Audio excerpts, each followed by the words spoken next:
Good morning friends, good morning to all of you. I am Subir sir from Home Coaching Center, खीरू चौक, भट्टा बाजार, पूर्णिया। और class 9 के लिए आज हम लेकर आए हैं केमिस्ट्री का दूसरा chapter, is matter around us pure. आपके आसपास जो मैटर है वो प्योर है या नहीं ये बताना है। तो देखिए आज हम एक चार्ट के माध्यम से आपको छोटी सी चीज बता रहे हैं। सबसे पहले आप जानते हो कि मैटर के बारे में आपको पढ़ना है कि मैटर प्योर है या नहीं। तो मैटर के बारे में हमने क्या पढ़ा था, मैटर क्या क्या होता है, सॉलिड्स, लिक्विड्स एंड गैसेस। अब देखिए matter, there are two types of matter, pure substances and impure substances. Pure substances में आता है आपका एलिमेंट्स और कंपाउंड्स। इम्प्योर सब्सटेंस का मतलब हो गया मिक्सचर, और ये मिक्सचर दो टाइप्स के होंगे, होमोजेनियस और हेट्रोजेनियस।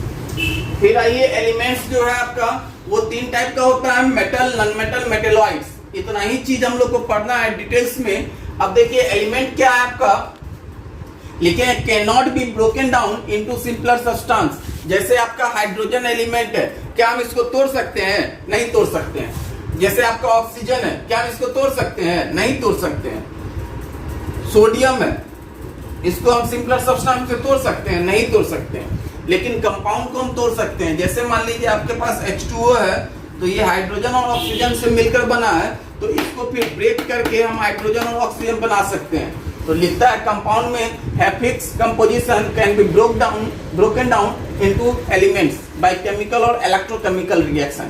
केमिकल और इलेक्ट्रोकेमिकल रिएक्शन की मदद से आप कंपाउंड को ब्रेक कर सकते हैं। और कंपाउंड का कंपोजिशन जो है वो फिक्स होता है। कंपोजिशन क्या होता है, जैसे H2O है, तो H2O में हाइड्रोजन और ऑक्सीजन का जो रेशियो होगा वो 1:8 होगा। ये आप कहीं का पानी लें, इंडिया का लें या पाकिस्तान का लें, उसमें जो हाइड्रोजन और ऑक्सीजन का कंपोजिशन होगा वो 1:8 होगा। तीसरा है होमोजीनियस। होमोजीनियस क्या होता है, यूनिफॉर्म कंपोजिशन होता है। जैसे सॉल्ट इन वाटर, मान लीजिए कि हम एक गिलास पानी में 4 चम्मच नमक मिला देते हैं और उसके बाद उसको 3 अलग अलग ग्लास में हम डिवाइड कर लेते हैं, तो क्या तीनों का टेस्ट अलग होगा या सेम होगा? सेम होगा, क्योंकि वो सॉल्ट जो है पूरे वाटर में इक्वल अमाउंट में घुल जाता है। उसी को कहते हैं यूनिफॉर्म कंपोजिशन।